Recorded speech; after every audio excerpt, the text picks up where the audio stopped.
Hello, everybody, and welcome to the Armored Combat Escalation Service Podcast, Episode 13. Today is Monday, March 23rd, 2015. How's everybody doing today? Doing Good. good. Not too bad. It's excellent to hear. So for quick news in the unit, of course, same old, A.C.E.S has the faction set up in MWO. If you don't have your tags yet, please let someone know, and we will be able to get you tags in the game client. For the officers, reminder to keep the calendars clean, use your Twitter and Facebook, and yeah, I think that's about it, as always. So how have you guys been the past week? It's been a little while since I've seen some faces here. Enjoying my grasshopper and Zeus. I'm enjoying being Enforcer only. Yeah, having fun in CW, pushing Karita successfully for the past week and a half. Hell yeah. So, Tierkron, you said you're having fun on the Zeus. I tried to get into the Zeus. I just couldn't get into it. It's too one-sided for me. So what have you been doing with the Zeus? What's been interesting for the Zeus? Oh, I've been doing a couple different things with the Zeus. Mainly, I found it's a heavy mech that can actually take an XL and survive, which kind of harkens back to the days of, the Victor being, the one of the top meta assaults. But now, running an XL on a Victor nowadays is, hit and miss. You can do it, but most people are aware that the Victor is probably running an XL, so they immediately start pouring fire into those side torsos, and it just doesn't have the armor to survive when that happens. The Zeus, on the other hand, the Zeus is a tanky son of a bitch. It's wonderful. I've been in a number of matches where I've gotten down to 20% left on it, and both side torsos stripped clean, flashing red. But for weaponry, uh, I've been kind of running similar to what the meta is, but a little bit of a twist on a couple of them. The A.C.E.S is, for those who aren't familiar, is the one with the AC5 quirks and the ballistic quirks. So that one I've been running 2 AC5s, 3 large lasers, and AMS. And that works both as a nice medium to long range, but it also works as a nice brawler. You can put some serious hurt on with those 3 large lasers, and then when you need to start cooling down, start triggering those AC5 rounds to just pepper someone. It's that neutral heat on it gives you plenty of punch while you wait for your large lasers to recycle and for your cooling to kick in, so that you aren't going to be threatened with shutdown. The 6T, that's the one that comes with the PPC quirk. That one I've actually made into my strict brawler. That is a PPC, 3 medium pulse, AMS, and 3 SRM6 with Artemis on them. I basically call, in that mech, that right arm is just an SRM shotgun. I mean, you fire all 3 at once, and it's just a wave of SRMs that will strip armor like no one's business. It's great. I've taken out Banshees, I've taken Dire Wolves, guys that they can tank damage when they start getting hit with volley, 2 to 3 volleys of that, of SRM6 fire from it. They just start collapsing. The 9S was actually the hardest one I had, figuring out what to run on it. It has the ER large laser quirk, and so I kind of went with that. It's definitely the hottest running Zeus that I have. It's 3 ER large, 3 medium pulse, an LRM-10 with Artemis for some extra long range indirect fire support. AMS, of course, and it works well. You just definitely have to have some serious firing discipline on it, because you can easily overheat yourself if you're not careful. But overall, I'm really enjoying the Zeus. It's great. It's definitely I don't even have them speed tweaked yet, and I'm running around 70 to 73 kph in each one. So once they get speed tweaked, it's going to be my go-to fast assault. That's excellent. Like I said, I haven't been able to really get into the Zeus a whole lot. Shimmering or Blake, did you guys see Zeus, or do any of you have Zeuses? And if not, what about seeing them on the battlefield? What has been your experience with the Zeus? Well, I have to say, I've seen a couple of Zeuses in combat, and I personally also have the Zeus in my mech bay. And I have to say, I haven't really seen. I mean, Zeuses to me, they aren't that special because I've been sniping at them from a distance from long range. But yes, they are tanky. They are tanky bastards. I'll tell you that much right now. And most of the time, I'm fighting them. I'm in my enforcer. So Yeah, I think we need to see how their meta use evolves. I think it's a little early to see if they're really going to be scary. They do have the issues of, they don't have high mounted weapons. And they're the first assault we've had in a while where it seems like it's going to favor brawling. I mean, that SRM punch arm is a pretty big one for an assault mech, but we'll just have to see how it goes. Obviously, a lot of people don't have them mastered yet, so we're not seeing them perform at full. Personally, I've only used one of them, which is the one Turkon was talking about with the SRMs, PPC, and medium lasers. It's a nice mixed brawler with a little bit of range. Reach out with that PPC. I'm seeing others just drop the PPC entirely for more medium laser and engine power, just because there's no heat reduction on the PPC, so technically it's not a major pickup in firepower utilizing that quirk. So it's one of those mechs that you guys think is going to be more like a brawler role. It's going to take up the mantle of combination of a fast-moving assault mech and being really tanky should put it hopefully in that role. So maybe we should try utilizing it like that. Let's go on to the next mech that came out the same day, the Grasshopper. I've been seeing a ton of those on the battlefield when I get the hour or so to myself that I'm actually able to play a video game. I still haven't found a good build for the Grasshopper. I know it's laser vomit. It's the way to go. I've tried the 8 medium laser and the 2 large and 4 medium laser builds, respectively, on different ones. But I've been noticing a lot of them on the battlefield. Do you think they sort of taken over the Inner Sphere's heavy role, or what do you guys think about the Grasshopper? The Grasshopper is a mixed bag, in my opinion. I think there might be a hitbox flaw on it because I've been running it and I've had a number of times where my CT gets cored out and I've taken and I've had my torso twisted completely and my arm should have been taking the majority of the hit, and yet for some reason my CT armor goes.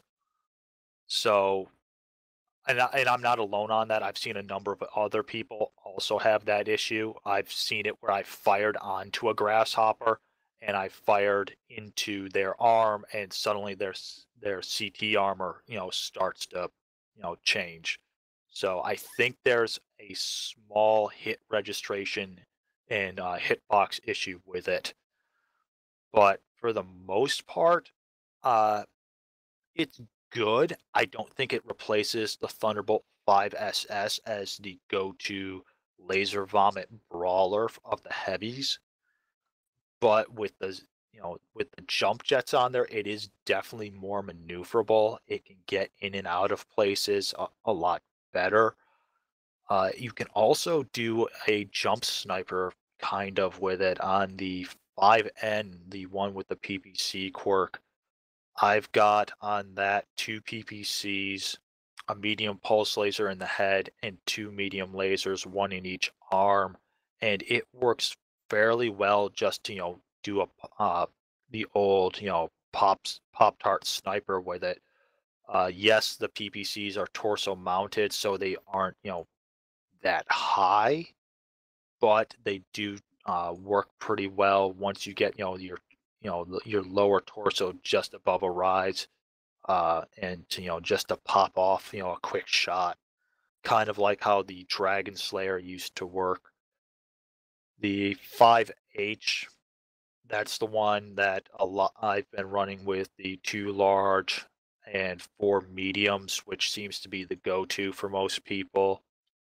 The 5J, which is the special resistance one, uh, I've been less than happy with this one. I don't know why it was made the resistance variant. I think the 5H should have gotten that designation, but the 5J, it doesn't have as many weapon mounts as the other two do. It seems to be a little lackluster, but what I've been running on it are 3 ER large and 2 medium lasers. It works as a nice standoff, similar to the 9S, but because all of its weapon points, except for the missile slot in the head, are pretty low mounted, it can't it can't hull down shoot like the 9S can. So it's, as I said, the grasshoppers are kind of a mixed bag. There's good traits there, but I think they need a little bit more refinement. I definitely think that a examination of their hitbox and hit registration on them needs to be done. Uh, Once that's concluded, I think they'll find a better place, mainly for their maneuverability. Uh, but so far, they're a nice addition, but they don't really do anything extra special that can't be done with a Thunderbolt, a Quick Draw, or even the Cataphract to an extent. What about you, Blake? I don't have any of the grasshoppers, and I've seen them in action, and quite frankly, I'll have to be honest, I'm not that impressed. It's kind of like it basically resembles an oversized fire starter, and it's like kind of funny to me. But combat wise, it's just I'm not impressed by it. I've seen guys that barely break 300 or 500 on that thing, and when it comes to damage, whenever build you have, if you have like 300, for me personally, I would go for three. That's actually a good that's actually a good build to start out with and to practice on and go and improve on. But I've seen people not I haven't seen anybody as of yet to go beyond 300 with a grasshopper. And that's, I mean, you name it, PPCs, laser vomit, whatever. I'm just not impressed by it, and that's what I feel about it, really. What about you, Shimmering? Yeah, likewise, I haven't piloted my grasshoppers yet. My distance impression is that it's a slight, well, once they fix the hitboxes, it might be a slightly tankier Thunderbolt that sacrifices the weapon quirks for that tankiness. It's kind of a thing that with the Grasshopper and the Zeus is I think going into the future they're both going to need more quirks because they're not high mount snipers. So they need some sort of advantage to be tiered up beyond just tankiness because at the end of the day, DPS is still going to kill them.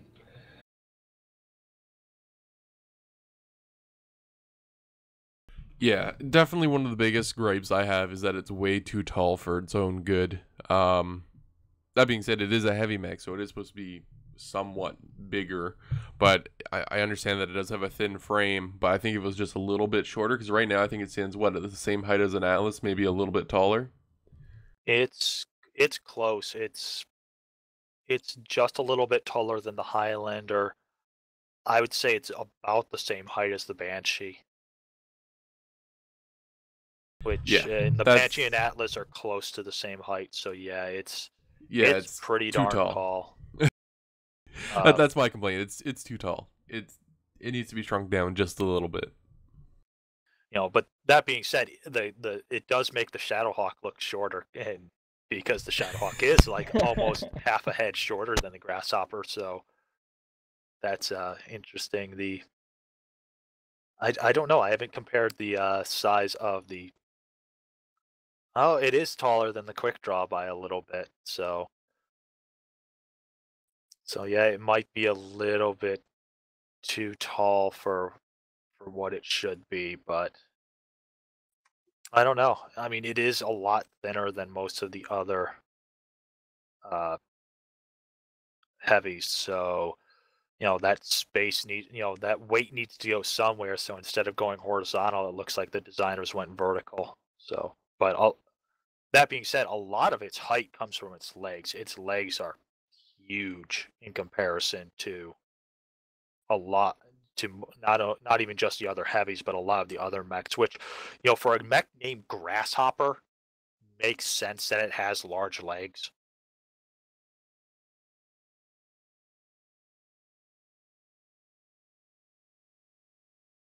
Yeah, and I mean at the same time as well, the grasshopper again, it's iffy. I think. I haven't experienced any hitbox issues, but then again, I haven't really been playing it a whole lot. I've been trying to get some builds for it, but it's hard to say. I think it's one of those things we'll have to wait and see.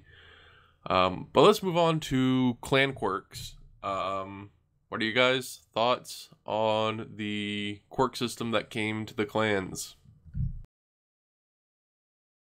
I'm mixed on it. I'm a little worried about quirking the clans just because of how good some of the clan mechs are.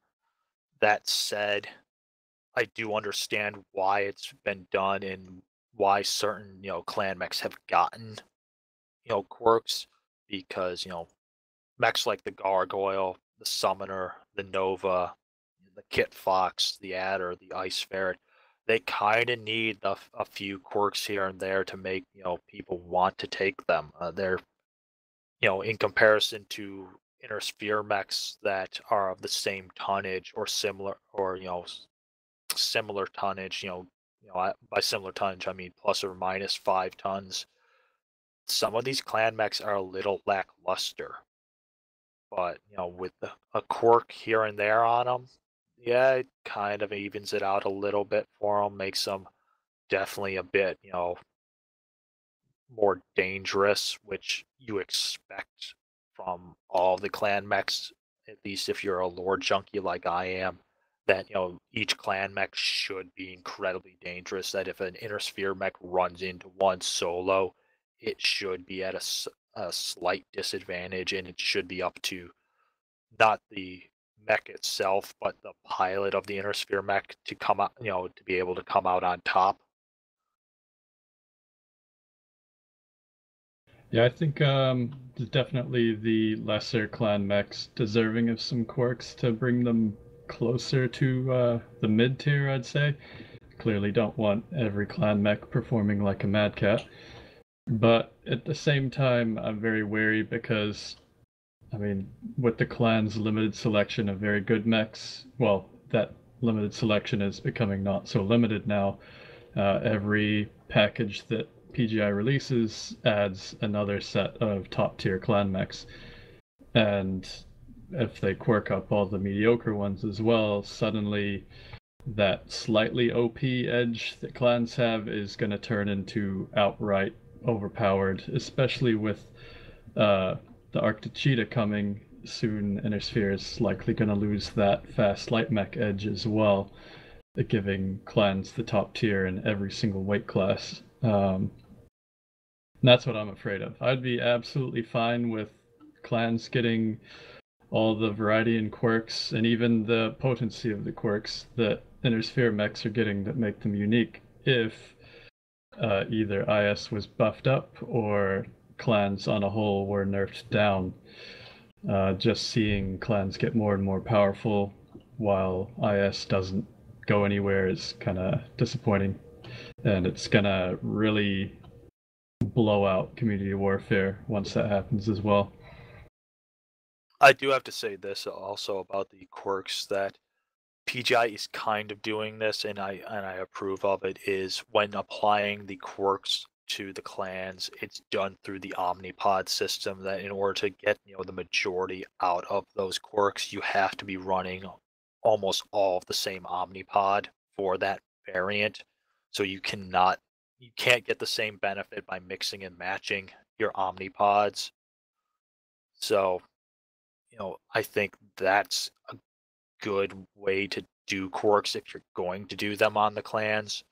It keeps them somewhat better balanced, but from a gameplay perspective, I mean, we don't want a mech like the Timberwolf getting even a small amount of quirks that a person can mix and match all those quirks to get a laser vomit Timberwolf that even that right now is incredibly dangerous, that suddenly is even more dangerous because they've mixed each of the Omnipod quirks to make it a incredible beast of a mech. So by forcing them to take almost all of the same Omnipod for a variant, it limits the builds that can be basically made OP. But at it's it's hard to say. You know, as Shim has pointed out, the clans already have top tier mechs in almost every weight class. Giving them quirks on the mediocres, you know, part of me agrees with it, part of me disagrees with it. It's definitely a conundrum. I don't want to disenfranchise clan players. I want all players, be the Intersphere clan, to be enjoying the game. But at the same time, I don't want, clan players to immediately be OP because they have, mechs that are basically no skill required to win against a much more skilled Intersphere player.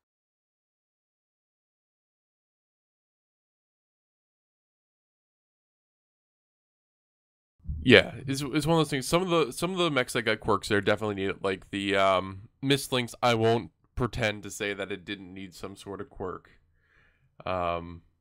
Same with like the Kit Fox. Well, Kit Fox is a bit iffy, but I mean like the Adder and stuff like that. Certain clan mechs, I will agree, did need a little bit of a buff to bring it on par with even some of the lower tier Intersphere mechs. They just weren't they just weren't good. That being said, I still don't know how I stand really on clan quirks, mainly because I view the clans, the fact that they do have the Omnipod system in general, as already being a quirk in itself, since you're able to just change everything out so freely on them, as far as hard points and stuff like that go, whereas with Intersphere, you're locked in. So, again, I still felt, it's one of those things we'll wait and see. At least for me, wait and see what else comes for them down the line. Hopefully things like the Timberwolf, as you were saying there, Tierkron, Timberwolf doesn't get anything that makes it absolutely stupid strong, more so than it already is. So we've also had 2 new Community Warfare maps. Shimmering, since you play Community Warfare and lead Community Warfare, what's your thoughts on Hellbore Springs and Grim? Hellbore is a pretty awesome map. They definitely started to move on their way to balancing maps there. I mean, light rushes have to move through a more open route to, get things done, and then they're, bottled up really tightly once they get to the Omega, so it's a little more counterable. But at the same time, a proper light rush against an uncoordinated defensive team is always going to win regardless. But it allows for different play styles. It has long range and short range areas of the maps on every route towards the objectives. And yeah, it's just a nice change. And the while it is a desert map, the foliage is kind of cool. Would be nice to see some of that inside the base. And was it Portico? Grim Portico, yeah. Yeah, that map it's going to take a while to learn. It's like nothing we've fought in before. It's like It's like playing HPG, but even more cramped. That's probably the closest I could relate it to. There's some long range areas, but it favors brawlers, it favors mobility. The defenders get really nice choke points. Light rushers have a very, very long route to take with turrets along the way, and they've figured out how to use blocking terrain items so that you can't shoot generators at range. It's pretty dang good. I think they're really getting down at this point how to balance a map so that defenders, get their actual fight, not just getting rushed down. At the same time, most of my matches on that map have been against clan, and the default mix of mobility and firepower that clan mechs get make them heavily favored on that map. I've gotten crushed every single time on there, even against teams that we'd beaten earlier in the day on different maps. But like I said, we just need to learn where we can go. There's definitely players need to learn to be confident on that map, because I've definitely had situations where my players hesitate and get stuck in choke points, and then that doesn't go very well. Yeah, I'd echo Shim on it. Grim Portico, there are a number of areas that, for lack of a no, for this is the term. They have kill boxes on them. You have areas that a defender can put 2 or 3 mechs to stop in advance and then flank on either side and even from behind with the rest of its forces, basically have you in a complete and a total crossfire. And if you stop there, if you get bogged down, you are going to die. There's nothing you can do. So in that type of scenario, it really comes down to the players on that team knowing they cannot stop. That when they're taking fire, they have to keep moving. If they're going to shoot, they have to shoot on the move, because as soon as one person stops in a lot of those areas, it stops everybody else. They make a road. They turn themselves into a roadblock, and suddenly everyone's in this horrible situation, just getting shot to hell. And that said, it is an interesting map. There are some very fun little hiding spots where you can put a small mech and hide it there by having it powered down. And if it's camouflaged right, it blends right in, and the defenders will not see it unless they are actively searching with an active probe and with heat with thermal vision on. So I have seen 1 or 2 teams so far, pull off sneaking someone in amidst a heavy push, having that person hide, and then when the defenders go back out to reestablish their defensive line to, get back into, pick up those kill boxes, that little mech powers up and wreaks havoc in the backfield.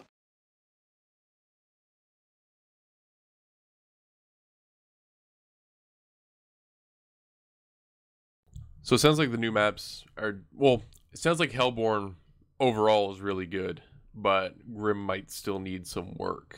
Is that pretty much what I'm getting out of here?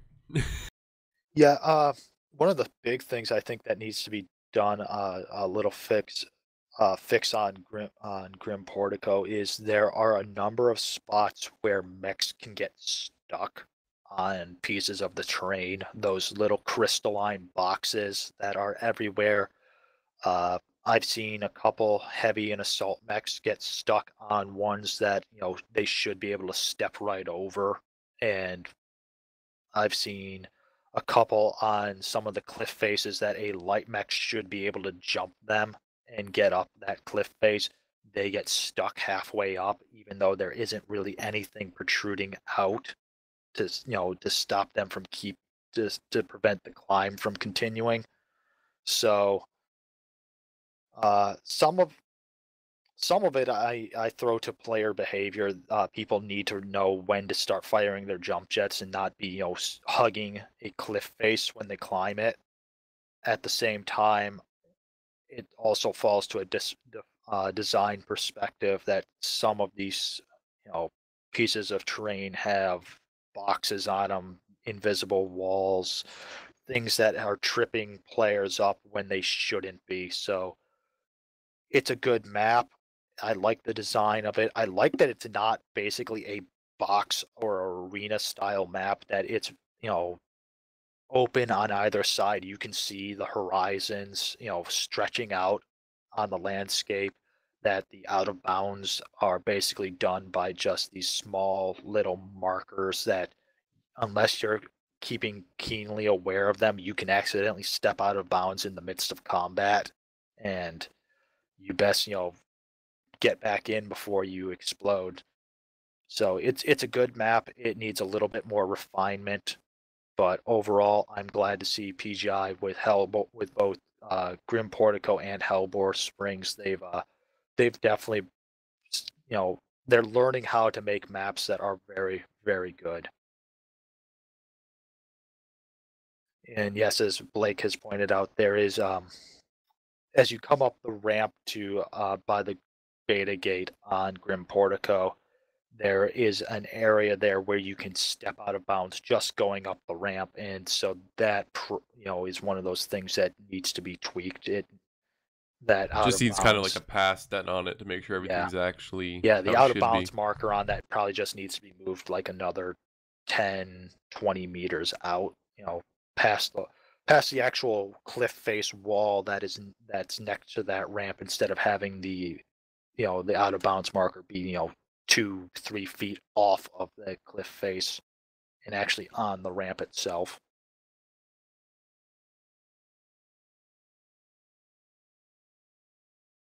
And of course, we also have had the another Community Warfare map previewed on one of the short weekend update videos.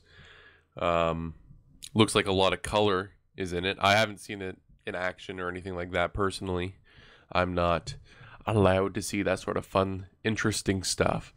But from the looks of it, looks like a lot of color. And if it's anything like the past two maps, it should be on the grounds of hopefully being good. Or at least I would hope. Yeah, I saw the concept pieces that were shown on the end of the weekend update video this past weekend for it, and it's I think it's going to be a map that a lot of people have been clamoring for, the open forest kind of style of map that harkens back to Mech Warrior 2, Mech Warrior 3, and it's somewhat into Mech Warrior 4. It's definitely a lot brighter. It almost reminds me a little bit of what Forest Colony was like in the early days of closed beta, when it was bright. There wasn't that perpetual haze everywhere. So I'm hoping that it will be exactly what we've been asking PGI for in terms of a forest map, or a somewhat forest map. I'm still waiting on a strictly urban environment map, where the buildings are taller than the mechs themselves, and there's really no good way to jump jet up onto top of them. But so I don't know if that one's in the works. I'm hoping that it is, but we'll see. Kind of like the map in MechWarrior 4 called Urban Block, where it's like you have 3 types of matches, where it's just. Go ahead, man. No, I was gonna say that's exactly what I was about to talk about. I remember, man, those buildings were a pain in the ass to try to jump jet on top of. Well, you guys, if you didn't play Mech Warrior 2, there's a map in Mech Warrior 2 Mercenaries. It's one of the first maps that you ever encounter playing on it, and it is on the Draconis Combine world of Galdeon, and it is a almost completely urban environment. There is no way to jump jet up on top of the skyscrapers. It is close confines. Turn a corner and end up running face to face with something that you probably don't want to run into. It was a very fun and mean map to play. It definitely had a strict learning curve to it, where it was not for the faint of heart to jump into a match on, especially back in that day and age where your internet connection was predominantly limited to dial-up. So if you were lag shooting, it was not the map that you wanted to get. But in terms of structure, it is exactly the type of map that I want for MechWarrior Online. Even more so than the urban versions that were created for MechWarrior 4. Those were fun, but that MechWarrior 2 urban map was just tops when it came to urban, close quarters combat. Yeah, I would love to. I would love to see a map with basically you have a city grid. That would, I think, make a really interesting map. It would be really hard to get sight lines on enemies, so it would be that'd be a very scout heavy map right there.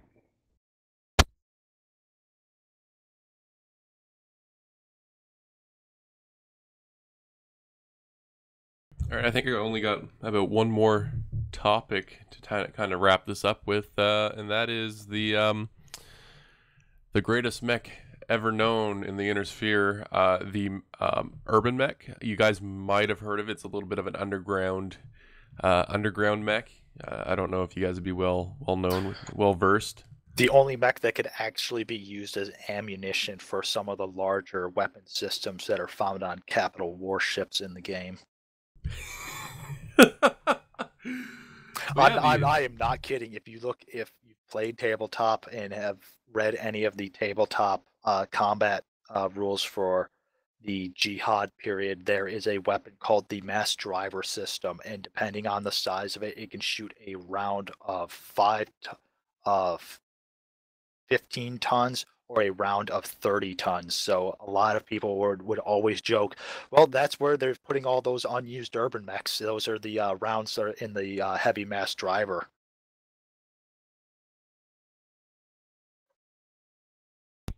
Not gonna lie, I'm kind of excited to see the Irby too.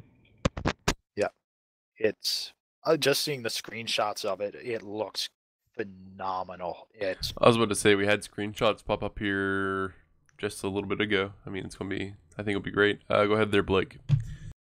The only thing I have to say about the urban mech is how are they gonna implement it? Because as you can no doubt tell, the urban mech is this little sphere with legs on it. So how would an arm or a torso work on? How would an arm or a torso work? Because would the AC-10 be like the arm, for example? It is. And yeah, okay. But then too, I'm just more looking forward to blowing them up because honestly, I was never a fan of the urban mech. Yep, hate me now, but I was never a fan of it. Those things are ugly and they need to die. But it's BattleTech's greatest meme. So, I still think it has to die. I just No. The urban mech, as it says in its name, is an urban combat specialist. All the people that would always put hate on it, like, I cannot bring this in my campaign because it's going to be getting taken out at range, I'd always tell them, why are you taking it out of an urban setting then? It doesn't belong there. It's supposed to be a back alley, tight confined urban area, fighter. It's supposed to sneak in behind something, pop it with that AC-10, jump jet away over a building or over a wall, and basically just keep on the move in an urban environment.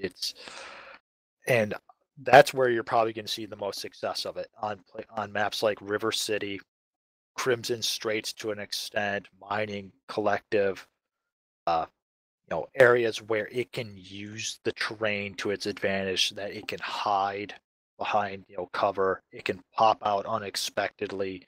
It's not going to be a high DPS mech, but it's going to be one of those mechs where you're going to ignore it when you first see it, and it's probably going to sneak up, pop you in the back at when you least expect it, or pop you in a torso when you least expect it, and probably get damage or make your life hell because you're fighting that Atlas or you're fighting that Banshee or that Direwolf that is taking all of your concentration. Suddenly here comes little Irby with his AC-10 or his AC-20, depending on the variant, pops you once, and there goes half of your weaponry because he's a stable, small little platform that in any other situation, he's a suicidal coffin, even worse than the locust. But in those environments, when those tight confines, those urban environments, he lives up to his name. He is dangerous. It's gonna explode. Oh yeah, it's definitely gonna explode. But he'll get in a couple good shots if the player plays him right.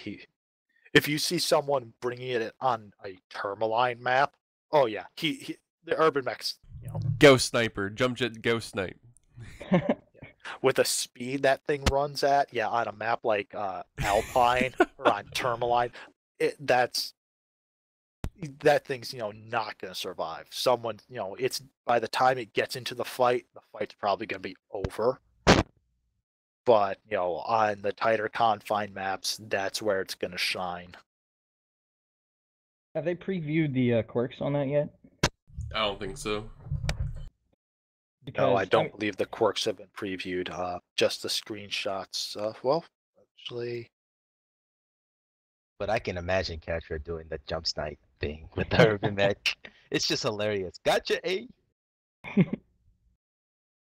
well, I mean, my thought is I mean, I'd really like to see them keep the urban map kind of slow, like to not, make its max engine size a kind of pathetic number, but to balance it, give it the quirks that it's supposed to have, or rather the qualities it's supposed to have. I mean, you read the Sarna on it, and it's like, it has armor to rival some medium mechs. So I mean, it's give it some major armor quirks, and that'll make it a little bit more of a brawler.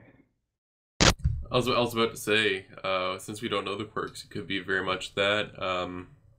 Thing also to keep in mind is that um, with the urban mech, yeah, I was about to say the armor on it is supposed to be very good. And not only that, I think they said that the engine's going to be unlocked on it, and by that I mean like something up to like a 300 you can put on it. So with an XL, you might even be able to make a good, or I shouldn't even say good, a not a cringeworthy at best laser build. but that said, it starts out stock with a 60 standard engine. Yeah. So it's putting a huge engine in it is going to eat up a lot of that free tonnage. So even you don't with like an my XL, one small laser XL 300? No. yeah. So it's one of those things. Yeah, you could probably get it running at top speed of like what 80 kph with a huge engine in it, but you're gonna probably sacrifice a lot of that armor and weight, just to bring one or two weapon systems to support you when you've got that big engine. So almost defeats the purpose. I don't even when people start tweaking the engine size, I don't think we're ever going to see the Irby going faster than maybe 60. I think if there is a variant with hefty AC2 quirks, we're gonna see irritating AC2 Irbies plinking at you at mid to long range. Well, looking at the previews that they have for the Urban Mech specs, each one has at least two ballistic in that right arm. The R63 has three, the R60 has four, and the R60L has two. So I don't know if they'll get the AC2 quirks. I would say they'll probably get a quirk for the main autocannon that each one carries. So the LB10X, the AC10, and the AC20. But if they throw on a lot of general ballistic quirks, yeah, it could be what you're saying, Shim. You'll see a lot of them with a ton of AC2s. They're just plinking away at distance, just making you miserable.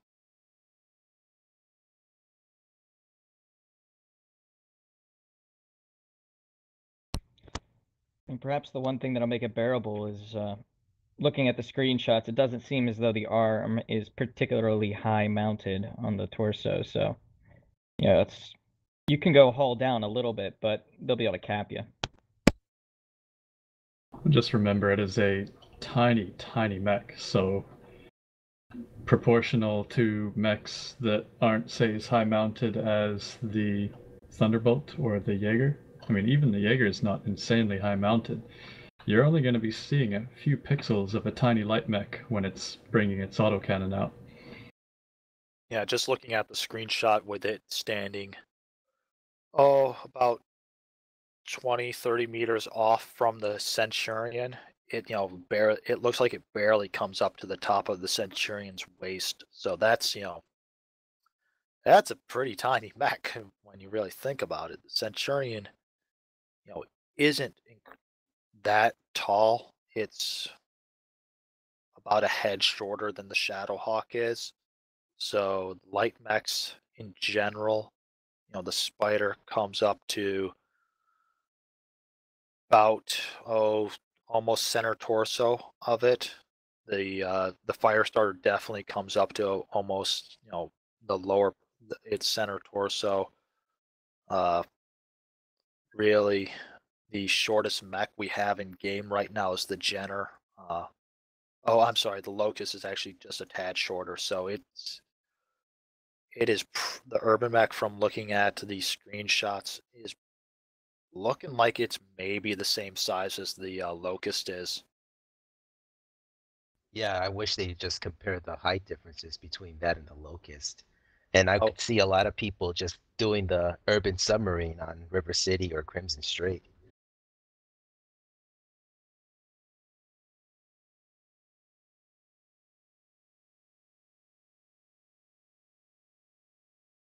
Well, I think that's about everything to talk about. Is there anything else that we should discuss?